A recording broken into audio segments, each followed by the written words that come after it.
우리가 봉독했던 누가복음 1장 5절에서 25절의 말씀이 아마 근래 주일 예배 설교 본문으로는 가장 긴 본문이 아닌가라고 생각을 합니다. 제목은 우리 다 함께 읽을까요? 시작! 침묵 속에서도 일하시는 하나님. 오늘 말씀은요, 세례 요한의 수태고지로 알려진 말씀이에요. 세례 요한의 수태고지는 누가복음에만 나오는 특별한 말씀이기도 합니다. 특별히 누가복음의 어떤 성격, 그리고 누가복음의 기록 목적을 생각해 본다라면 왜 하나님께서 다른 복음서에 없는 세례 요한의 수태고지를 누가복음을 통하여서 우리에게 알게 하셨는가를 짐작해 볼 수 있습니다. 누가복음은 이렇습니다. 1장 4절, 이는 각하가 알고 있는 바를 더 확실하게 하려 함이로다라는 거예요. 여기서 말하는 각하는 이 누가복음의 수신자를 말합니다. 가려져 있다라고 이야기를 하고요. 보통은 로마에 있는 아주 높은 위치에 있던 그리스도인을 말한다라고 이야기합니다. 그게 중요한 것이 아니라 하나님께서 누가를 통하여 감동하셔서 누가복음을 우리에게 주신 이유가 뭐라고요? 새로운 것을 알게 하는 게 아니라 이미 알고 있는 바를 더욱더 확실하게 하려 함이로다라는 말씀이에요. 이 목적으로 인해 하나님은 기록자 누가를 섭리하셨습니다. 누가는 원래 의사였습니다. 그러니까 관찰력이 굉장히 뛰어나겠죠. 여러분들도 의사 선생님을 만나게 될 때 선생님이 혈압도 재고 모두 재고 이런 데이터만 가지고 여러분을 진단하지 않는 거 아마 아실 겁니다. 여러분들 눈으로 보고 여러분들의 얼굴 색깔이라든지 걸음걸이라든지 말씀하시는 것, 이런 것들을 세심하게 의사의 눈으로 관찰해서 진단에 사용하신다라는 것이죠. 평생 동안 그 일을 했던 것이 바로 누가였습니다. 그러니까 누가복음은요, 한 장의 그 절수가 굉장히 길어요. 그러니까는 사복음서 중에서 제일 장수가 긴 복음은 마태복음이에요. 그런데 절수가 제일 많은 복음은 누가복음입니다. 그래서 이 의사 누가의 눈에 의해서 사실만은 적고 순서대로 적고 객관적으로 논리적으로 그리고 굉장히 분석적으로 써내려간, 복음에 대해서 써내려간 기록이 바로 누가복음이라고 할 수 있겠죠. 그러니까 저에게는요, 이번 주하고 오늘과 그리고 다음 주에도 사실은 누가복음 1장 26절 이후의 말씀이거든요. 주일 예배 본문이. 그러니까 누가복음을 통하여서 이번 성탄을 기다리고 또 이 누가복음을 통한 이 성탄에 대해서 우리가 볼 수 있다라고 하는 게 저한테는 너무나 큰 의미로 다가옵니다. 무슨 말이냐면 어떤 것보다도 성탄이 하나님의 역사적인 사실이라는 거예요. 하나님의 계획적인 섭리라는 겁니다. 꼼꼼한 의사, 관찰력이 뛰어난 의사 누가로 인하여서 오늘 우리는 성탄을 기대하게 될 것이고 다음 주에 우리는 성탄을 맞게 될 것이다라는 것입니다. 그냥 기분 좋으라고 하는 그리팅하는 성탄이 아니라 연말 분위기에 휩쓸리는 성탄이 아니라 사실로서 하나님의 계시와 하나님의 섭리로서 그리고 묶였던 우리의 삶이 성탄의 소식을 통하여 완전히 풀어지는 메시지로서의 성탄, 2022년의 성탄을 준비하게 하신다라고 저는 그렇게 생각을 합니다. 사랑하는 성도 여러분, 모쪼록 이번 주와 다음 주 누가복음 1장을 통하여서 성탄을 준비하게 하신 하나님, 또 성탄을 소원하게 하시는 하나님 앞에 누가복음의 사실로서의 복음이 저와 여러분의 삶 가운데, 저와 여러분의 성탄 가운데 임하게 되기를 주의 이름으로 축복합니다. 오늘 성탄 소식의 주인공은 바로 사가랴와 엘리사벳이라는 부부였습니다. 성경에서는 이 두 분을 이렇게 맨 처음 소개하고 있습니다. 1장 6절 말씀 제가 읽어요.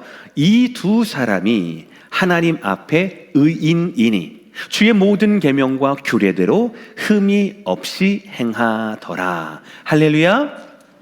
마스크를 끼고 계시지만 아멘은 크게 하실 수 있을 거라 생각이 듭니다. 다시 한번 할렐루야. 저 시대를 생각하면 엄청난 칭찬인 거예요. 그러니까 사가랴와 엘리사벳 그 개인이 아니라 그 개인이 살던 시대를 비교해 보면 엄청난 좀 말씀인 겁니다. 평가인 거예요. 이미 유대나라는 로마에 의해 정복당했습니다. 예전에 이야기했던 아브라함의 민족 그리고 또 다윗의 나라, 제사를 위한 예배를 드리기 위한 나라가 아니다라는 거예요. 로마 당국의 허락이 없이는 제사도 드릴 수가 없는 겁니다. 바꿔 말하면 얼마든지 이것이 종교 생활로 느껴질 수 있는 시대가 바로 그런 시대였습니다. 더욱 중요한 것은 지난 400년 동안 말라기 선지자를 마지막으로 해서 하나님은 선지자를 그들 가운데 보내지 않으셨어요. 하나님의 말씀이 그쳐지게 된 것이었습니다. 참 아이러니한 거죠. 나라적으로 민족적으로 가장 어렵고 힘든 시기를 지나고 있는 와중에 하나님은 어떠한 말씀도 하지 않는 그런 시대의 의인으로, 그런 시대에 흠이 없는 사람으로 두 부부가 살고 있었다라는 것이죠. 그들의 이 신앙을 더욱더 고결하게 빛나게 하는 것이 또 한 가지가 있었습니다. 그들의 이러한 고결한 신앙에도 불구하고 참 이 땅에서 부족함 없이 복받으며 살면 참 좋았겠지만 그들의 삶에선 아픔이 있었다라는 것입니다. 그 아픔에 진짜 중요한 것은 그 아픔은 해결될 수 없는 아픔이고 앞으로 더욱더 그 해결 가능성이 희박해지는 아픔이다라는 것이죠. 그것이 무엇일까요? 7절의 말씀, 엘리사벳이 잉태를 못함으로 그들에게 자식이 없고 두 사람의 나이가 많더라. 여러분, 아무리 믿음의 가정이라 하더라도 결코 헤어나올 수 없는 문제는 존재합니다. 게다가 지금 남편은 어떤 남편이에요? 현직 제사장입니다. 그러니까 백성들에게 복을 얘기하고 소망을 이야기하며 하나님의 권능과 하나님의 능력에 대해서 이야기해야 할, 또 제사장의 가문과 자신의 삶을 통하여서 그것을 보여드려야 할 제사장, 현직 제사장이라고요. 지금의 어떤 기준이 아닙니다. 지금은 자녀가 있을 수도 있고 없을 수도 있지요. 그러나 2000년 전 유대인들에게 있어서 자녀가 있고 없고는 그 사람에 대한 하나님의 약속이 이루어졌는가 이루어지지 않았는가, 그 사람이 하나님의 복의 사람인가 복의 사람이 아닌가를 결정하는 아주 중대한 기준이었다라는 것이에요. 의롭게 살지만, 흠이 없게 살지만, 현직 제사장이지만 자녀가 없어요. 게다가 나이가 많아서. 젊을 때 자녀가 없는 거야 이해할 수가 있겠죠. 그러나 아이가 이미 많아서 앞으로도, 지금까지 없었는데 앞으로도 더 생길 이유가 없는 상황이었다라는 것이죠. 상상해 보세요, 여러분들. 하나님 앞에 의롭고 흠이 없었던 그들이 말씀이 그쳐진, 나라가 망해버린 그 민족의 아픔을 두고, 자녀가 없는 가정의 상처를 두고 얼마나 많은 애끓는 기도와 더불어서 하나님 앞에 죄책감, 자책을 했겠습니까?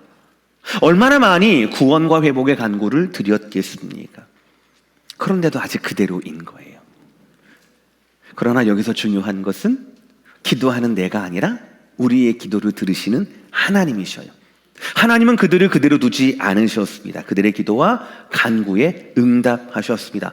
전혀 뜻밖의 시간과 장소에서 하나님은 그들에게 찾아오셨다라는 거예요.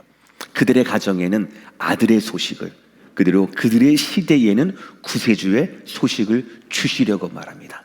언제요? 마침 하나님이 그들 가운데 임하셨다라는 것입니다. 오늘 보면 8절의 말씀 다 함께 읽겠습니다. 시작. 마침 사가랴가 그 반열의 차례대로 하나님 앞에서 제사장의 직무를 행할세. 당시 이스라엘 민족 안에는요, 수많은 제사장들이 있었습니다. 24반열, 그러니까 24개조가 있었어요. 그러니까 24개조니까 1년에 2번씩 일주일씩 번갈아 가면서 각 조별로 당번을 삼아서 제사를 드리게 되는 겁니다. 그런데 이날 9절 말씀, 제사장의 전례에 따라서 제비를 뽑아 주의 성전에 들어가 분향하고, 그런데 24개조 반열 중에서 아비야조에 속했던 이 사가랴였어요. 그런데 사가랴가 속했던 아비야 계열은요, 그 제사장이 1000명 정도가 되었다라는 거예요. 그러니까 당연히 그 성소에는 혼자 들어가야 되는데 어떻게 해요? 뭐 나이 순서대로 하면 평생도록 안 올 수도 있는 거고. 그래서 이스라엘 백성들은 하나님께 뜻을 묻고자 제비를 뽑아요. 제비를 뽑아서 딱 뽑았는데 마침 평생에 한 번 올까 말까 한 그 일이 바로 지금 사가랴에게 임하게 된 것입니다. 보니까 여러분 눈빛이 별로 다 달라지시는데요, 오해하지 마시길 바랍니다. 행운이 하나님의 뜻은 아닙니다. 행운이 하나님의 뜻이 아니에요. 오, 재수 좋다 이것으로 여러분의 하루가 보장되는 것은 결코 아니다라는 것이에요. 하나님이 일하시기 위해서 사가랴를 뽑으신 겁니다. 행운 자체가 신앙이 아닙니다. 하나님의 섭리가 제비뽑기 가운데 임했던 것이었어요. 이것이 9절까지의 말씀입니다. 한번 생각해 보시길 바랍니다. 확대해 보시길 바랍니다. 여러분, 우리 주위에 얼마나 많은 믿음의 분들이 계십니까? 스스로의 삶보다 하나님의 영광을 위해 살고 하나님의 영광을 날마다 기도하는 분들이 우리 교회에도 많이 계십니다. 생각해 보세요. 그렇다고 그분들의 삶 가운데 아무런 결핍도 아무런 문제도 없는가? 그렇지 않습니다. 말씀드리지만 결코 그렇지 않습니다. 물론 그분들 가운데는 드러난 문제도 있습니다. 목사님 다음 달에 수술인데 기도해 주세요. 수술을 마쳤습니까? 수술 후에 회복을 위해서 기도해 주세요. 우리의 자녀가 이번에 대학을 가는데, 직장을 가는데, 우리 결혼을 하는데, 아이를 낳는데 이를 위해 기도해 주세요라고 하면서 그냥 일반적인 드러내도 좋을 만한 문제도 있어요. 그러나 진짜 문제는 드러낼 수 없는 문제. 차마 말할 수 없는, 아니 말하게 되면 오히려 하나님의 영광을 가릴 것 같은 그런 수치스러운 문제 또한 있다라는 거예요. 누구처럼? 오늘 사가랴 부부처럼.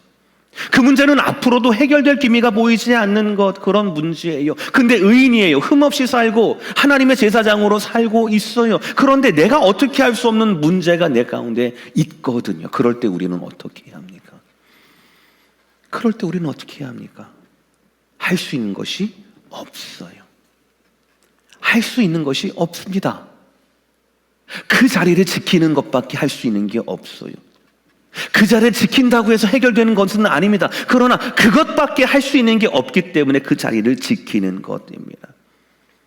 그런데 오늘 말씀에 의하면 이러한 삶은 사가랴 개인뿐 아니라 지금 성소 밖에서 고통받던, 그러나 하나님을 놓을 수 없었던 수많은 주의 백성들도 똑같은 처지였다라는 것입니다.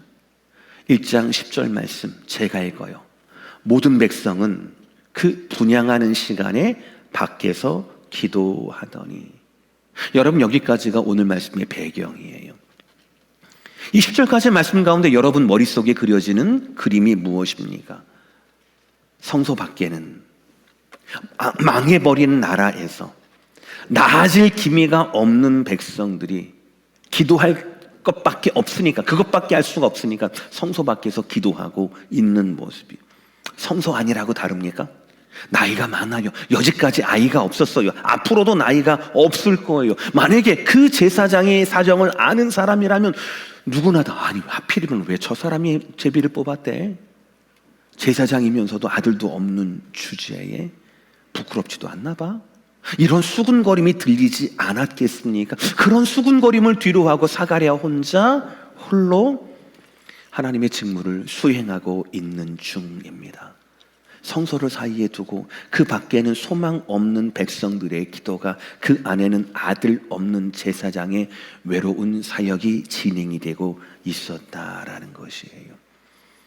소망이 없는 건 똑같지만 또 똑같은 공통점이 있지요. 무엇입니까? 하나님의 부르심과 하나님의 자리에만, 하나님에게만 소원과 소망을 두는 그들의 모습이라는 것이에요. 소망의 이유를 자기에게 두지 않고 하나님께 두고 그들은 상황을 참아내고 있습니다. 인내하고 있습니다. 그리고 그러던 그들 가운데 하나님은 나타나셨다라는 사실이에요. 그의 천사를 보내어서 하나님은 마침 나타나셨다라는 것입니다. 우리 다 함께 11절 12절의 말씀 다 함께 읽겠습니다. 시작. 주의 사자가 그에게 나타나 향단 우편에 선지라. 사가랴가 보고 놀라며 무서워하니. 사가랴가 보고 놀라며 무서워했다. 당연합니다. 당연히 성소 안에는 아무도 없어야 했었습니다. 그런데 누가 이미 서 계신 거예요. 말로만 들었던 천사의 존재가 눈앞에 보이니 얼마나 놀랍고 무서웠겠습니까? 놀라고 서 있는, 아무 말 못하고 서 있는 사가랴에게 하나님의 메시지는 계속 전달이 됩니다. 13절, 천사가 그에게 이르되 사가랴여 무서워하지 말라. 너의 간구함이 들린지라 기억하세요. 너의 간구함이 들린지라. 내 아내 엘리사벳이 내게 아들을 낳아주리니 그 이름을 요한이라 하라. 할렐루야. 여러분, 제비뽑기는 행운이 아니었습니다. 하나님의 섭리였습니다. 이미 하나님은 하나님의 천사를 통하여서 사가랴의 이름과 아내의 이름과 그들의 소원이 무엇인지를 알고 있었습니다. 그들의 소원은 알 뿐 아니라 그들의 소원에 대한 하나님의 답이 예정되어 있었고, 남자, 여자, 딸, 아들이 아니라 그 남자일 것이고 그 남자 아이의 이름까지 하나님이 예정되어 있었다라는 것이에요. 여러분, 이것이 무슨 뜻인지 아십니까? 제가 지난주에 말씀드렸지만 유대에서는 보통 그 아들의 이름은 아버지의 고유한 권한이에요. 아버지만이 그 아들의 이름을 정할 수가 있거든요. 그 권위가 있다라는 것이죠. 그런데 이 아이는 사가랴의 몸을 통해서 나온 아이이겠지만 하나님의 소유라는 거예요. 하나님이 진정 아버지라는 겁니다. 이 아이에게, 아들에게 이름을 주셨고 이 아들의 삶을 우리 하나님이 주장하실 것이다 라는 것이죠. 무슨 말이에요? 이 아이가, 세례 요한이 이 땅에 태어나는 것은 아이가 없던 사가랴 부부의 한을 풀어주기 위함이 아니라 하나님의 뜻을 이루기 위함이다 라는 사실을 이해해요. 14절을 보세요. 세례 요한의 태어남은 너희의 기쁨뿐만 아니라 많은 사람의 기쁨이 될 것이다 라고 말씀합니다. 15절을 보셔서 세 가지, 그가 주 앞에 큰 자가 될 것이다, 술을 마시지 않으실 것이다, 나시린처럼, 마지막으로 뭡니까? 모태로부터 성령의 충만함을 받을 것이다 라고 약속하고 있어요. 그러니까 이 아이의 성별, 아이의 이름, 아이가 어떻게 양육될 것인가, 이 모든 것들을 하나님이 이미 천사를 통해서 말씀하고 있습니다. 그러면 이 아이에게는 분명한 하나님의 목적이 있겠죠. 그 목적이 무엇입니까? 16절 시작. 이스라엘 자손을 주곧 그들의 하나님께로 많이 돌아오게 하겠음이라. 할렐루야. 내 아들이 아니라 하나님의 아들이라는 거예요. 사가랴의 필요를 채우기 위한 아들이 아니라 하나님의 소원을 이루는 아들이라는 겁니다. 나는, 사가랴는 내 아들을 위해 기도했지만 하나님은 하나님의 아들을 위하여서 요한을 보내주시겠다라는 말씀이 바로 오늘의 말씀인 겁니다. 그런데 여러분, 오늘 설교 중에서 지금부터 잘 들으시기를 바랍니다. 저에게 오늘 설교 메시지는요, 아들 없던 제사장이 기도했더니 하나님은 아들을 주셨습니다, 그 하나님을 찬송합시다가 아니에요. 기도를 많이 했더니, 인내했더니 하나님 드디어 기도에 응답해 주셨습니다, 다 같이 기도합시다가 아닙니다. 물론 그런 메시지도 있을 수 있지만 저는 사가랴의 이 다음 대답에서부터 우리를 투영하기를 원합니다. 다 함께 18절의 말씀 천천히 시작. 사가랴가 천사에게 이르되 내가 이것을 어떻게 알리요? 내가 늙고 아내도 나이가 많으니이다. 오늘 저는 여러분과 말씀을 이렇게 나누고 싶습니다. 우리의 기도가 얼마나 믿음 없는 기도가 흔한가입니다. 하나님 응답에 대해서 놀랄 뿐 아니라 믿지 않는 믿음 없는 기도를 우리가 얼마나 행하고 있는가라는 거예요. 사가랴처럼. 한 가지 더 나누고자 합니다. 그런데 그 하나님은 믿음 없는 우리의 기도도, 기대 없는 우리의 기도도 들으시고 그것을 사용하신다라는 거예요. 침묵 가운데, 조용함 가운데 아무것도 하지 않았음에도 불구하고 하나님 그 가운데 하나님의 일을 행하시는 하나님, 놀라우신 하나님이라는 것. 저는 그것을 오늘 말씀을 통해서 여러분께 증명하고 그 하나님을 저와 여러분이 붙잡기를 원합니다. 사가랴는 자기가 원하는 그 간절한 간구가 들려왔음에도 불구하고 여전히 내가를 붙잡고 있어요.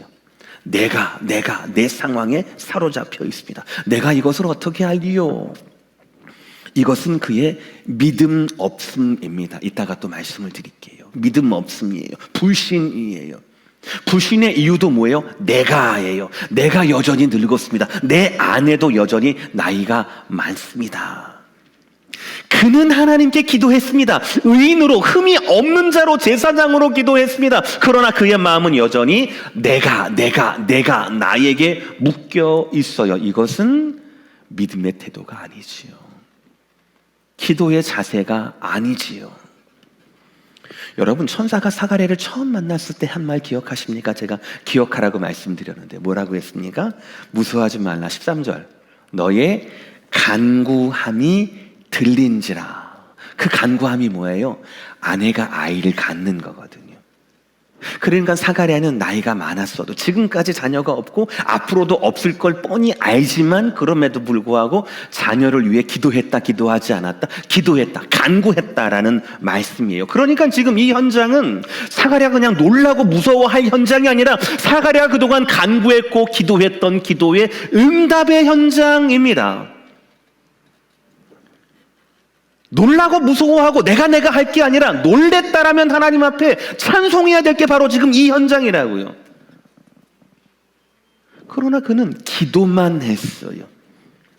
의를 세우기 위해서 자기의 아픔을 아뢰는 치유하기 위한, 하나님을 위한 기도, 시대를 위한 기도가 아니라 나를 위한 기도만 했어요. 하나님의 주요가 되시는 하나님의 능력을 기대하는 믿음의 기도가 아니었어요. 하나님은 천사를 통하여서 그의 믿음 없음에 이렇게 처방을 하십니다. 제가 읽어요. 20절. 보라, 이 일이 되는 날까지 내가 말 못하는 자가 되어 능히 말을 못하리니. 중요합니다. 왜요? 이는 노란색 글씨. 시작. 이는 단순히 놀라서 어버버한 게 아니라고요. 하나님 아들이든 딸이든 좋으니까 그냥 자녀 하나만 좀 낳아주세요. 뭐 이랬다가 아들을 줄 것이고 요한이라 할 것이고 모태로부터 성령이 충만할 것이다. 나는 이만큼 원했는데 하나님이 이만큼 주셔가지고 너무 놀랍습니다. 하나님, 나는 이것을 받을 자격이 없네요. 어떻게 나 같은 주인에게 이렇게 귀한 음성을 들려주십니까? 라고 놀라 자빠진 게 아니란 말이에요. 믿지 않았다라니까요. 기도를 하기는 하는데 믿지 않고 기도했다라는 거예요. 그런 모습이 하나님 앞에 천사를 통하여서 발각이 된 거예요. 그래서 어떻게 해요? 아이가 태어나기 전까지, 하나님의 말씀이 이루어지기 전까지 말을 하지 못한다라는 것이에요. 잠깐 여기서 여러분, 사가랴가 아니라 여러분 스스로에게 대입을 해보세요. 여러분의 기도는 어떠십니까? 여러분의 기도는 어떠십니까? 지금 여러분들 나름대로, 특히 우리 교회에는 기도의 습관을 가지신 정말 귀한 분들이 많으십니다. 그런데 여러분의 기도는 어떤 기도입니까? 어떤 자세로, 어떤 믿음을 가지고 기도하고 계십니까? 내가 주어가 되는 기도입니까? 아니면 하나님이 주어가 되시는 기도입니까? 하나님, 내가 이거 필요한데 나한테 내 시간에 주세요. 이런 기도입니까? 아니면 내 필요가 있지만 하나님의 뜻이 내 삶 가운데, 내 필요 가운데 임하게 하여 주옵소서, 저는 듣고 저는 아멘 하겠습니다라는 기도입니까? 여러분의 의를 이루기 위한, 평생 동안 기도했으니까 그 기도의 자리를 지키기 위한, 장로니까 목사니까 그러니까 채워지는 그런 기도입니까? 아니면 정말 하나님의 나라의 그 실제와 예수 그리스도의 그 진짜를 내가 구하며 바라며 어떤 말씀이든지 나는 그 말씀 가운데 아멘 하겠습니다 라고 하는 믿음의 기도가 여러분 계속되고 있는가요? 요즘 매주 금요일 저녁 예배를 마치고 우리 EM을 포함한 목회팀과 우리 당회 장로님들과 기도회를 갔습니다. 성가대 연습실에서 기도회를 가져요. 비전 기도회라고 하는 이름으로 기도회를 갔습니다. 교회의 미래를 위해서, 교회의 비전을 위해서 기도하고 있어요.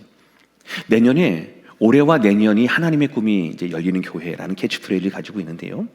내년에 구체적으로 세워줄 교회의 비전과 그 비전을 위한 실행 계획을 세우기 전에 가장 필요한 것이 기도라고 저는 믿기 때문에 그렇습니다.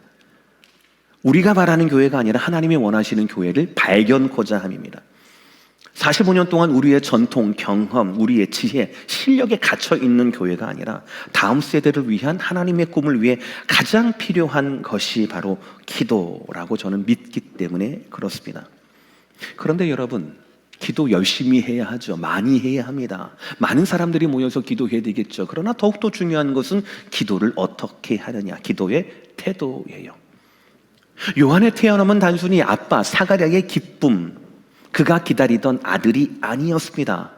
요한의 태어남은 하나님의 응답이었습니다. 민족의 기쁨이 되고 많은 사람들을 그리스도께로 인도하기 위한 하나님의 섭리의 도구였다라는 거예요. 그 시대, 엄혹한 시대에 마지막 선지자로 하나님께서 요한을 보내주시면서 다시 그 백성들을 하나님께로 돌이키기 위해 했던 하나님의 방법이고 응답이었다라는 것이에요. 우리 교회도 이를 위해 기도해야 합니다. 내 필요가 아니라 하나님의 필요를 위해서, 내 기쁨이 아니라 하나님의 기쁨을 위해서, 내 이름이 아니라 예수 그리스도의 이름을 위해서 헌신하고 쓰임받기 위해서 여러분의 자리에서 믿음을 가지고 기도해야 한다라는 것이에요. 왜입니까? 믿음을 가지고 그 자리를 지키며 기도하는 자들 가운데 하나님이 약속하신 하나님의 그 약속의 날은 반드시 오기 때문에 그렇습니다. 약속의 날은 반드시 와요. 다 함께 시작. 약속의 날은 반드시 옵니다. 25절 말씀 제가 읽어요. 주께서 나를 돌보시는 날에 사람들 앞에서 내 부끄러움을 없게 하시려고 이렇게 행하심이라 하더라. 이 고백은 사가랴의 처 엘리사벳의 고백입니다. 5달 뒤의 고백이에요. 근데 잠깐 5달 전에 이 와이프 엘리사벳이 얼마나 놀랬을까요? 멀쩡했던 남편이, 의로웠던 남편이 너무 귀하게도 너무 영광스럽게도 평생에 한 번 올까 말까한 그런 영광스러운 직무를 제비를 통해 뽑고 가서는 전혀 딴 사람에 대해서 돌아온 거예요. 벙어리가 됐어요. 엘리사벳의 입장에서 이 일이 얼마나 무섭고 놀랬겠습니까? 뭐 잘못된 거 아니야? 아들 없는 것도 굉장히 위축되는데, 그런데 현직 제사장이 직무 도중에 만약에 벙어리가 돼버렸어? 이걸 어떻게 해석이 되는 거예요? 그런데 그녀의 이런 놀라움과 이런 무서움은요, 금세 하나님을 향한 경탄으로 바뀌게 됩니다. 자기가 제일 먼저 알았겠죠. 자기 몸이 변하게 되기 시작한다라는 것. 아기가 없으면서 얼마나 바라던, 그리고 소문으로만 듣건 얼마나 사모했던 임산부로서의 몸의 변화였겠습니까? 그 몸의 변화, 아들을 잉태하게 되게 된 거예요. 자기 몸으로 그거를 느끼게 된 겁니다. 그 후 확실하게 아들이 잉태되기 전까지 숨어 지냈어요. 그리고 확실하게 잉태가 되고 난 다음에 5개월을 지고 나서 그의 입을 벌려서 하나님께 이렇게 고백했던 겁니다. 우리 소원을 가지고 하나님 약속의 때가 우리의 삶에도 이루어지기를 바라면서 다 함께 25절 말씀 읽겠습니다. 시작. 주께서 나를 돌보시는 날에 사람들 앞에서 내 부끄러움을 없게 하시려고 이렇게 행하심이라 하더라. 할렐루야. 보세요 여러분, 사가랴의 응답의 주인은 무엇이었습니까? 내가였어요. 내가 이 일이 어떻게, 나는 나이도 많고 내 아내도 나이가 많아, 내가 어떻게. 근데 지금 엘리사벳의 기도를 보세요. 주어가 누구입니까? 내가가 아니에요. 누구입니까? 주께서. 엘리사벳의 찬송에서는요, 주어가 바뀌어져 있습니다. 그것을 하나님이 행하신 응답으로 받아들이는 것이에요. 사랑하는 성도 여러분, 이날은 반드시 옵니다.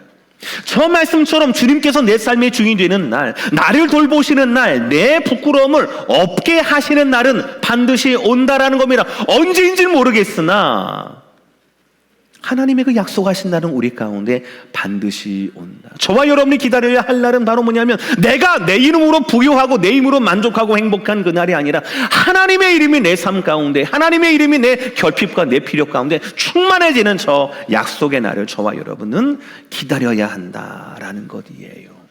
믿으시면 아멘. 그렇다고 여러분 사가랴를 정죄하지 마세요. 하나님은 결국 사가랴의 수치도 없애주셨어요. 천사의 말대로 요한의 출생과 더불어 그의 입이 풀어지게 됩니다. 63, 64절 오늘 본문 아니지만 다 함께 읽어보겠습니다. 시작. 그가 서판을 달라 하여 그 이름을 요한이라 쓰매 다 놀랍게 여기더라. 이에 그 입이 곧 열리고 혀가 풀리며 말을 하여 하나님을 찬송하니. 할렐루야. 모든 것이 말씀대로였습니다. 그의 입이 닫힌 것도, 10달 동안 벙어리가 된 것도 20절의 말씀처럼 말씀을 믿지 않아서였어요. 그러나 여러분 오해하지 마세요. 이 사건은 10달 동안 벙어리가 된 이 사건은 저주나 벌이 아니었어요. 저는 말씀을 준비하면서 이걸 발견하고 얼마나 감사한지를 몰라요. 하나님은 사가랴를 침묵 가운데 두실 뿐더러 침묵 가운데에서도 하나님의 일을 품고 기도하게 하셨다. 하나님과 함께 동역하게 하셨다. 보세요. 세례 요한에 대한 비전이 아무리 크더라도 세례 요한을 광야의 소리로 길러내는 것은 누구의 몫이겠습니까? 그 아버지의 목 아니겠습니까? 그런데 세상 누가 400년 만에 태어나는 선지자를 먹이고 입히고 그가 처음부터 집에 지내지 않고 광야에서 지낼 수 있도록 그의 마음에 하나님의 마음과 엘리야의 심령을 전해주는 것은 누구였겠습니까? 물론 성령 하나님께서 그렇게 하시겠지만 그를 책임지고 양육할 사람이 누구였습니까? 바로 제사장, 의롭고 흠이 없는 현직 제사장, 바로 사가랴 아니겠습니까? 직접적으로 하나님의 천사를 만나서 이 아이에게 임하시는 하나님의 영광과 하나님의 비전과 하나님의 목적을 깨달은 내 아들이 아니라 하나님의 사역자로 인도하신다라는 그 분명한 비전과 만남을 가졌던 유일한 사람, 사가랴가 아니겠냐고요. 벙어리가 된 그 직후 아마도 사가랴는 멘붕이 왔을 겁니다. 제사 도중에 벙어리가 됐다는 것은 너무나 큰 부끄러운 일이죠. 저주 같은 일일 것입니다. 그러나 이 침묵, 말하지 못하는 침묵의 이유는 나만 아는 거예요. 믿지 못해서.